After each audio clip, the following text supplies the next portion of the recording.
thank you din na kay God, kay Kuya Edo, syempre, also kay Kuya Rab. Syempre, dati naglalabandera ako, naglalaba talaga makapasok na. Siguro kung di dumating sa buhay namin si Kuya Rab, ang Kalingap, nagtatrabaho na ako ngayon, tapos hindi ko makakasama yung mga magulang ko. Kasi lagi dalawa lang kami ng kapatid ko sa bahay. Tapos yung dumating si Kuya Rab, grabe, parang nabago yung buhay namin. May baon na, tapos may nakakatulong pang mga taga-ibang lugar na pang-abot ng allowance namin, pang tindahan, pang ano, tapos scholar pa baga. Proud na kay Kuya, grabe.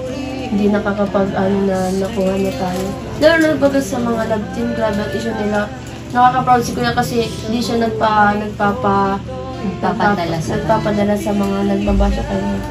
Dami-daming tinulungan ni Kuya, grabe. Kahit sino mayaman, hindi natutulong eh kung walang ano. Siyempre, mayaman ka na, tutulong ka pa diba. Kaya grabe, proud na proud ako kay Kuya. At sa Team Kalingap. Kaya hindi nila deserve mabash kasi nga, hindi alam ng mga basher na mga ginagawa ni Kuya.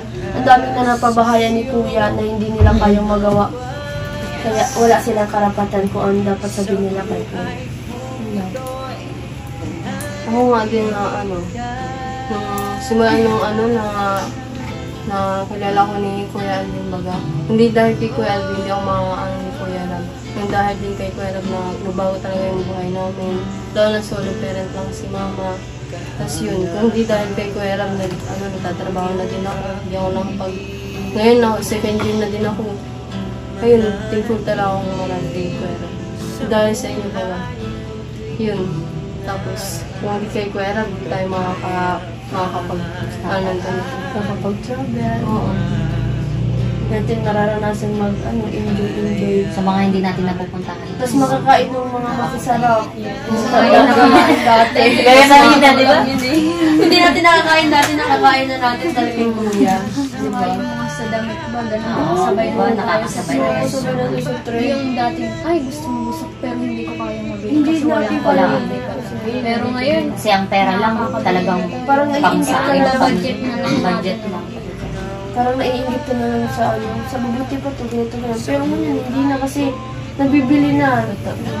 Hindi naman sa susunod, nabibili mo na yung gusto mo mabili dati. Saka hindi lang yung parang lang kay Kuya Rab. Hindi lang yung naging yung Kalingap, yung parang inanay na tayo, parang nai-inspired na tayo. Kaya nga tinawag siyang inspirational vlogger, di ba? Yung ano niya, inspirational. Ibig sabihin, para mag-inspire siya ng mga tao na gumaya, wala niyan, parang gayahan nila yung ganong kaya ganong paraan na pagtulong na kahit paano. Marami nga sabihin yung iba, at least alam niya yung ginagawa niya, gano'n. Ini-encourage ka sa mga bagay na hindi lang yung financially tayo nakakatulong ng Kalingap. Na-encourage tayo na i-push natin yung diba? Lalo sa pag-aaral, diba? Tinatakak, diba? Kasi parang sa bawat isa, may kanya-kanyang na naranasan na buhay. Like, may sumusuko na, may gusto na magpakamatay, diba? Iba-iba tayong kwento. Pero once naman dumating si Kalingap, parang sinend siya nila sa isa't isa. I-encourage tayo, i-motivate tayo na lumaban tayo sa buhay kasi lahat naman tayo may karapatang lumaban.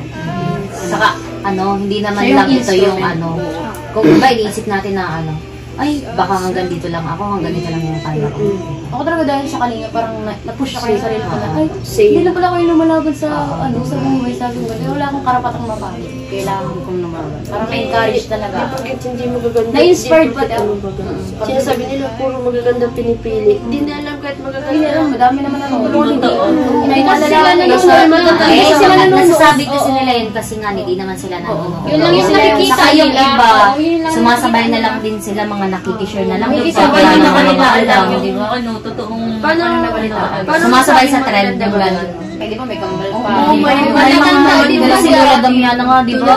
Taga sa amin pala, si Filipino. Ang mga nakakasabi kasi nun, wala silang, parang lang sila hanggang sa unang lang napanood yata nila. Parang baka unang lang. Sa unang-una, hindi nila nakasupport ang mga yung mga natutulungan ni Kuya, mga matatanda, din nila pinapansin. Tapos yung mga napapagawa saka si Kuya, naka-off-cam si Kuya, natutulong yun. Like, sa barangay namin, kapag nag-chat kami ng mga pa-sponsor, nagtulong agad si Kuya. Hindi siya yung kahit walang vlog.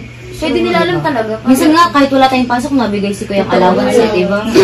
Saka paano nila nasasabing puro magaganda, hindi naman nila na alam yung tune, yung totoong bagay, yung totoong kwento ni Kuya Rob, on and off camera ba lang. Kaya wala silang karapatan magsalita. Parang bonus na lang talaga yung magaganda eh. Bonus Di ba? Bonus na lang yung magaganda sa atin eh. Pero sa totoo talaga ang pinaka-ano doon ni Kuya Rob. Parang sila lang yung nakakakita. Salamat po dahil sinali nyo kayo maganda. Oo nga eh. Di ba? Diba?